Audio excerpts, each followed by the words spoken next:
Horas, senang rasanya bisa menyapa kita semuanya. Saya berharap kita semua dalam keadaan baik. Pada kesempatan ini, kita akan membahas tentang sejarah gereja. Dalam buku hijau, sejarah gereja disebut dengan Jamita Gereja. Jadi, ibu bapak saudara-saudari yang terkasih dalam nama Tuhan Yesus Kristus, sebelum kita membahas sejarah gereja, kita perlu bertanya dulu, apa sebenarnya gereja itu? Kalau kita berangkat dari lagu sekolah minggu, kita diingatkan bahwa gereja bukan sekadar bangunan, bukan sekadar gedung, bukan sekadar organisasi, tapi gereja sesuatu yang jauh lebih dalam. Maka untuk memaknainya, mari kita lihat dari asal katanya. Kata gereja berasal dari bahasa Yunani yaitu eklesia, yang artinya adalah jemaat yang dipanggil keluar. Tentu kita akan bertanya juga, keluar dari apa? Bukan keluar dari dunia secara fisik, melainkan keluar dari cara hidup yang lama menuju hidup baru bersama Kristus. Dalam perjanjian baru, eklesia merujuk pada komunitas orang-orang percaya. Orang-orang ini adalah mereka yang menanggapi panggilan Allah. Mereka tidak dipanggil untuk lari dari dunia, tapi untuk hidup di dalam dunia dengan cara yang baru, yaitu dengan kasih, dengan pengharapan, dan dengan kesaksian. Kalau kita bayangkan sekelompok orang yang dulunya hidup sendiri-sendiri, tapi sekarang berkumpul karena ada pengikat, yaitu mereka telah mengalami kasih Kristus. Mereka tidak sempurna, tapi mereka belajar hidup bersama. Itulah gereja. Maka gereja bukanlah gedung, bukan pula lembaga atau tempat ritual. Gereja adalah komunitas yang hidup, yang belajar bersama, bertumbuh bersama, dan bersaksi bersama. Jadi gereja bukan tempat untuk sekadar hadir, tapi gereja adalah tempat untuk saling hadir. Ia bukan ruang formal, tapi ruang relasional, ruang berinteraksi yang dibentuk oleh kasih Allah. Pemahaman ini menjadi penting ibu bapak saudara-saudari, karena ada banyak orang mengira bahwa gereja adalah tempat ibadah mingguan. Padahal gereja adalah kehidupan bersama yang terus berlangsung, bukan hanya di hari Minggu, tapi dalam keseharian umat yang saling menopang. Jadi, bagi kita yang melayani, pelajaran ini akan sangat penting, karena kita bisa melihat bahwa pelayanan dimulai dari identitas kita dan identitas gereja, bukan dari tugas. Gereja adalah milik Kristus, bukan milik struktur. Maka pelayan harus menolong jemaat, melihat bahwa gereja bukan tempat ritual, tetapi komunitas hidup yang bertumbuh dalam kasih dan kesaksian. Pelayan bukan pengatur kegiatan, tapi penuntun relasi, penjaga hubungan yang baik. Dia bukan penjaga gedung, tapi penjaga kehidupan bersama. Jadi ibu bapak saudara-saudara yang terkasih, kalau kita sudah bisa memahami bahwa gereja adalah komunitas yang dipanggil keluar dan hidup bersama dalam terang Kristus, sekarang kita masuk ke pertanyaan berikutnya. Bagaimana relasi di dalam komunitas ini dibentuk? Apa yang dipakai untuk hidup bersama sebagai umat Allah? Jawabannya diberikan oleh Rasul Paulus, yaitu ketika dia berkata, gereja sebagai tubuh Kristus. Tubuh Kristus bukan sekadar gambaran rohani. Tubuh Kristus adalah model relasi internal yang menuntun cara kita hidup sebagai jemaat. Dalam tubuh, setiap anggota punya fungsi, tapi semuanya bergerak karena satu kepala, yaitu Kristus. Jadi Paulus menulis kepada jemaat di Korintus, jika satu anggota menderita, semua turut menderita. Jika satu anggota dihormati, semua turut bersukacita. Artinya, gereja bukan tempat untuk bersaing, tapi gereja adalah tempat untuk saling melayani dan saling menopang. Maka dalam gereja tidak ada yang lebih penting atau lebih rendah, Tidak ada pelayan yang lebih rohani dari jemaat. Tidak ada jabatan yang lebih mulia dari yang lain. Yang ada hanyalah satu tubuh, satu roh, satu pengharapan, dan satu Tuhan. Jadi, ibu bapak saudara-saudara yang terkasih, kita bisa melihat di dalam tubuh Kristus, Kristus adalah kepala. Ia bukan simbol, bukan sekadar inspirasi, tapi pusat yang mengatur arah, memberi kehidupan dan menyatukan semua bagian. Maka semua struktur gereja, jemaat, resort, distrik, sinode harus tunduk kepada Kristus.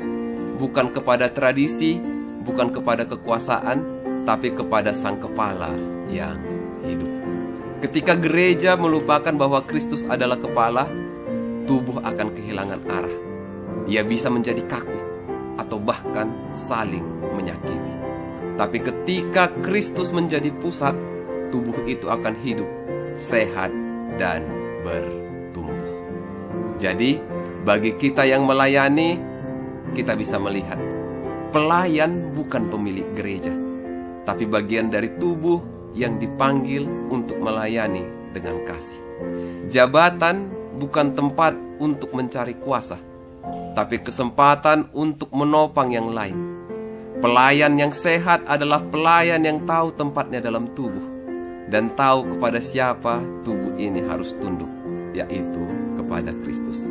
Maka dalam setiap rapat, dalam setiap pelayanan, dan dalam setiap keputusan, pertanyaan bukan apa maumu atau apa mauku, tapi apa kehendak dari Sang Kepala.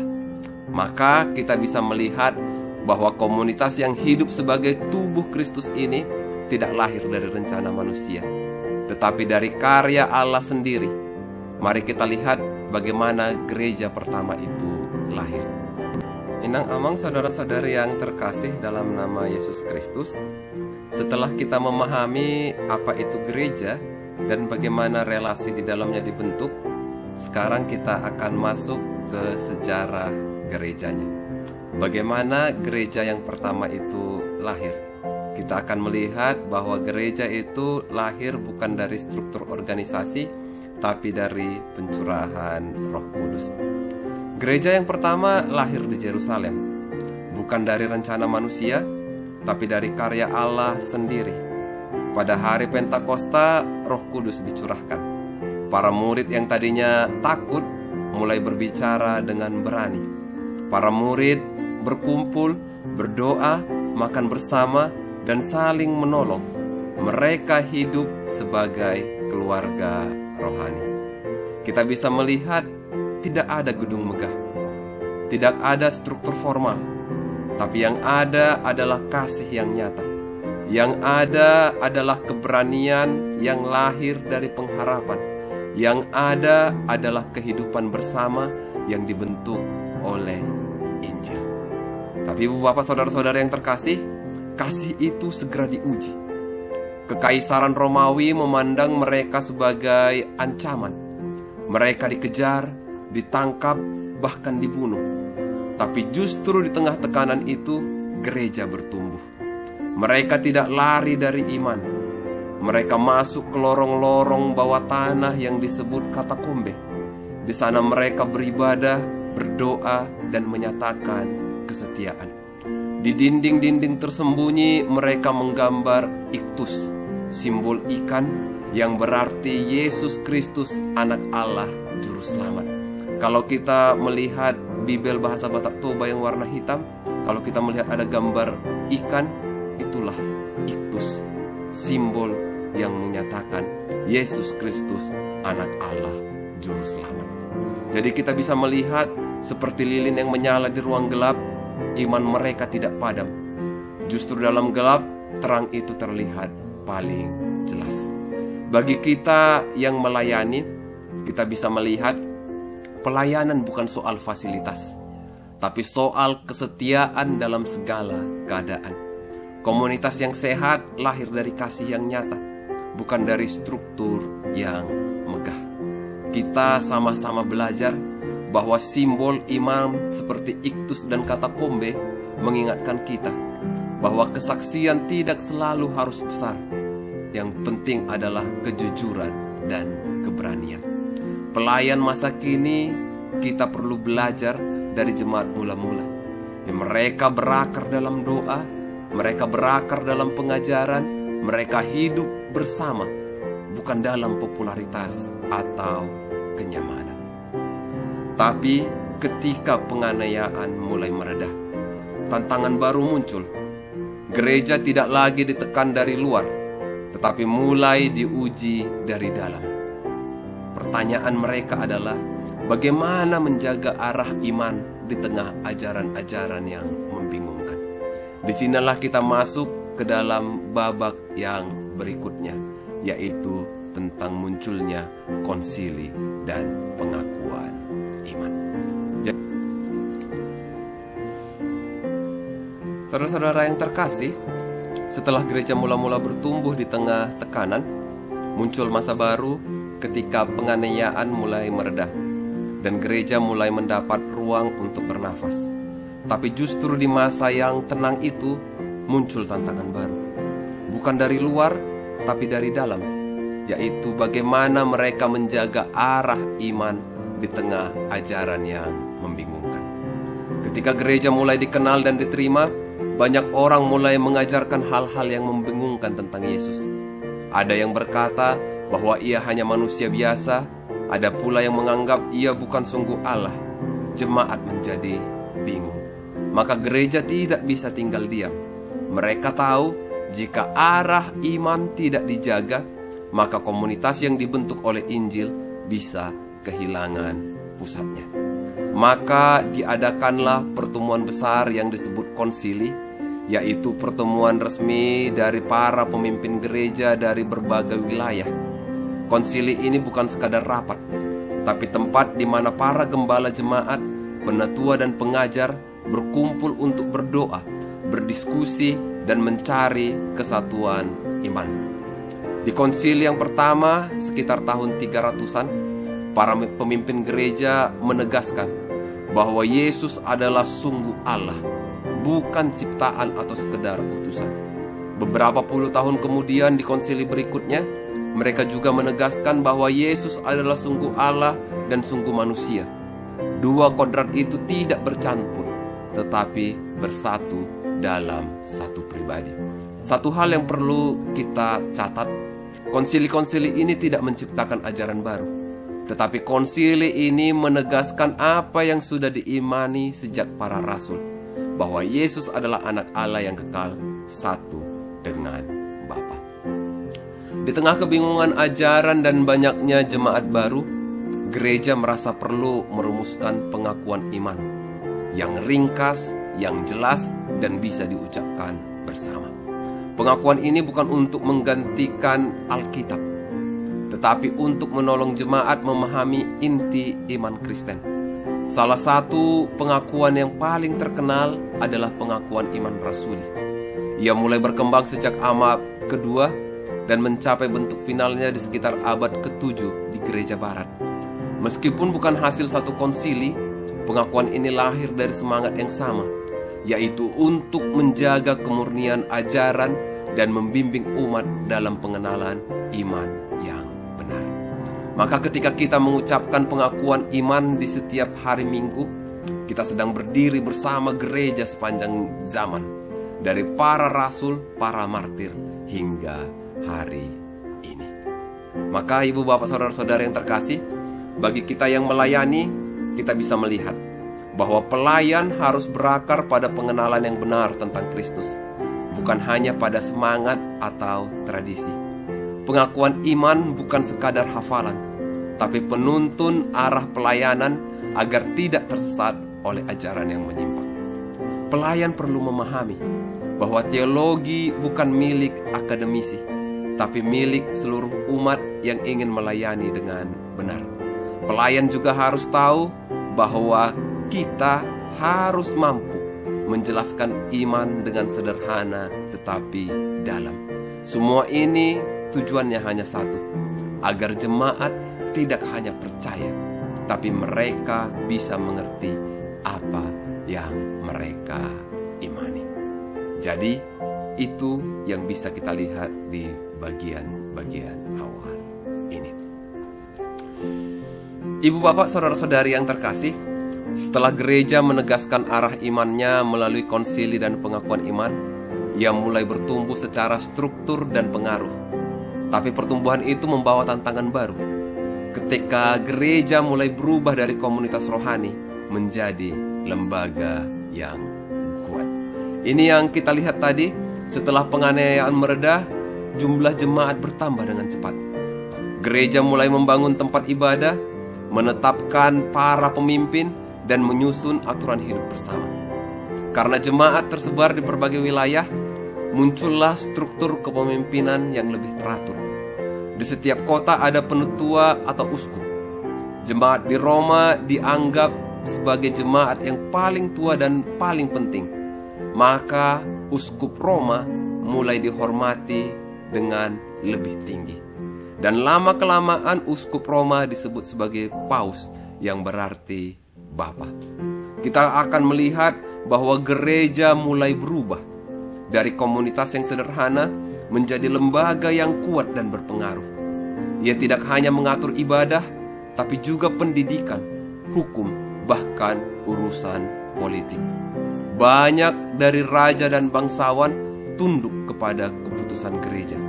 Di satu sisi, ini menunjukkan bahwa gereja dihormati. Tapi di sisi lain, kekuasaan yang besar juga membawa tantangan. Dari sudut pandang Protestan, masa ini disebut sebagai masa kemunduran rohani. Bukan karena gereja berubah menjadi jahat, bukan. Tapi karena dalam proses sejarah, fokus pada Injil mulai tergeser pada kepentingan lain. Ada banyak fenomena yang terjadi. Contohnya secara politik, gereja terlibat dalam perebutan kekuasaan. Secara sosial, jabatan gereja sering diberikan kepada orang kaya atau bangsawan. Secara ekonomi, muncul praktik penjualan surat pengampunan dosa. Secara rohani, banyak jemaat tidak lagi mendengar Injil yang membebaskan karena Alkitab tidak tersedia dalam bahasa yang bisa mereka mengerti. Maka bukan gereja yang salah secara keseluruhan, tapi ada bagian yang perlu diperbaharui agar kembali kepada kasih karunia. Ini yang bisa kita lihat di kelanjutannya, bahwa yang terjadi tadi mendatangkan riak-riak di berbagai tempat. Muncul orang-orang yang rindu melihat gereja kembali kepada kesederhanaan Injil.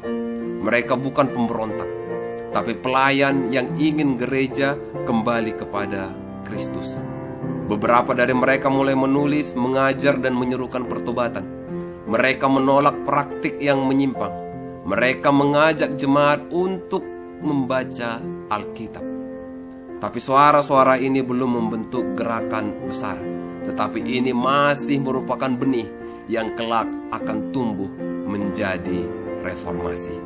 Jadi kita akan melihat bahwa sebagai pelayan yang sedang melayani, bahwa pelayanan yang bertumbuh perlu ditata dengan baik.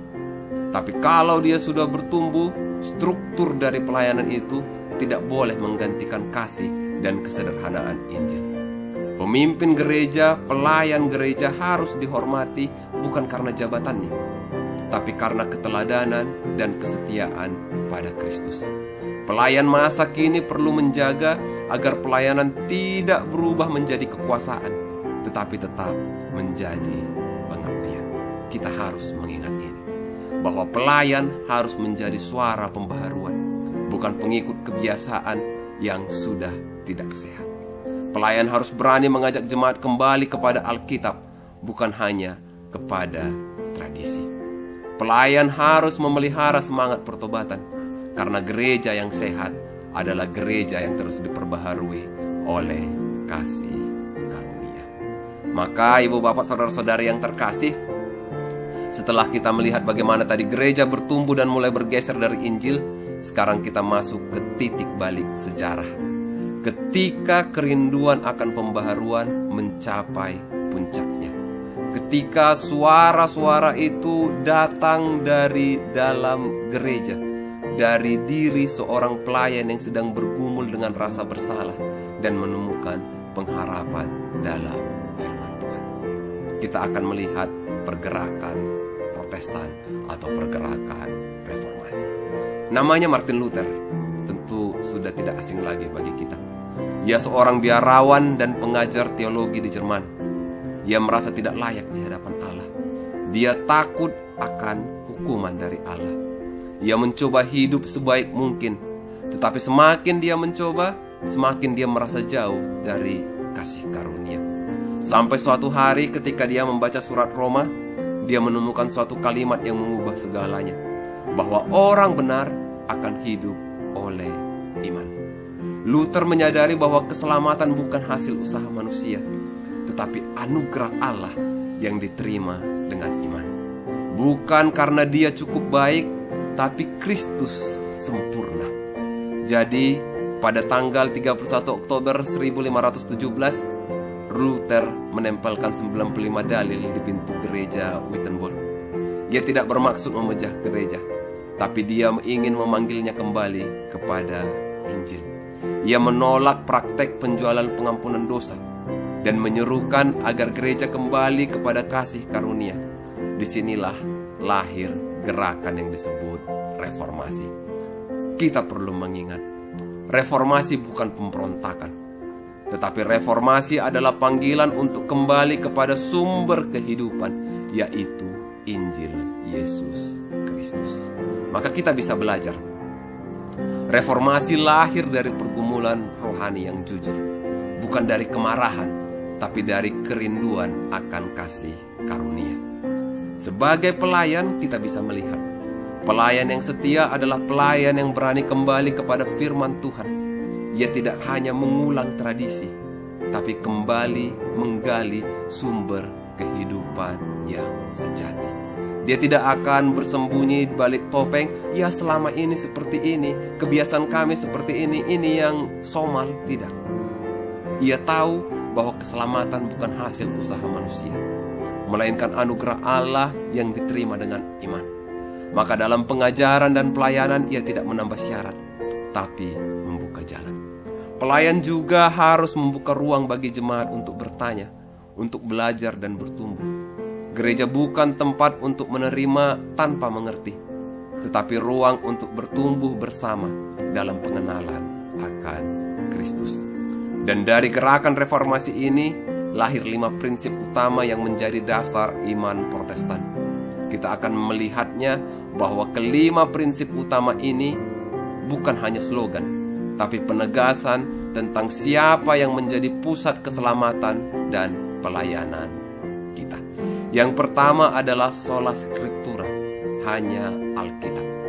Firman Tuhan adalah satu-satunya dasar ajaran dan kehidupan gereja. Yang kedua sola fide, hanya karena iman.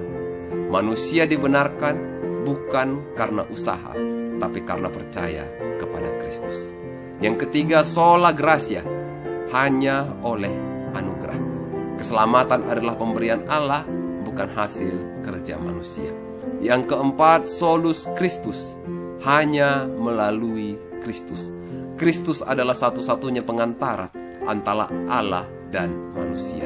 Yang terakhir soli Deo gloria, hanya bagi kemuliaan Allah. Segala pelayanan dan kehidupan ditujukan untuk memuliakan Allah, bukan manusia.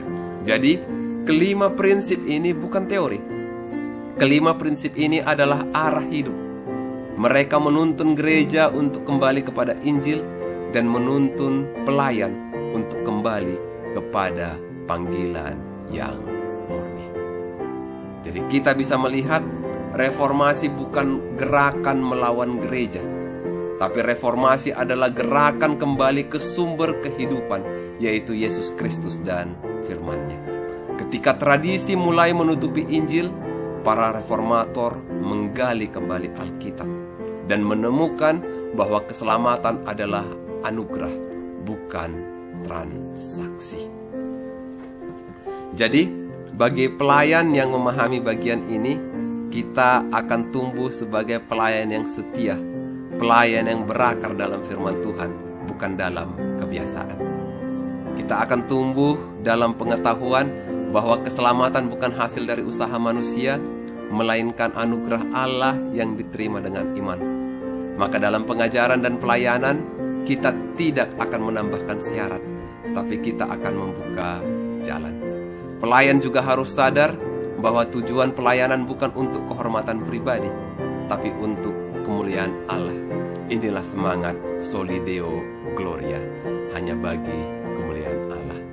Jadi, dari menyusun liturgi, lagu-lagu, memimpin rapat, hingga mengelola keuangan gereja, semuanya harus diarahkan kepada Dia yang menjadi sumber dan tujuan dari segala sesuatu. Jadi, Bapak Ibu saudara-saudari yang terkasih dalam nama Tuhan Yesus Kristus, setelah kita menyelami semangat reformasi dan 5 pilar yang menegaskan untuk kembali kepada Injil, kita sampai pada satu pertanyaan penting. Apakah para reformator seperti Luther, Calvin, dan Melanchthon berencana membentuk gereja yang baru? Dan bagaimana dari sana muncul semangat untuk membawa Injil ke seluruh dunia? Jawabannya singkat. Martin Luther tidak pernah berniat membentuk gereja baru.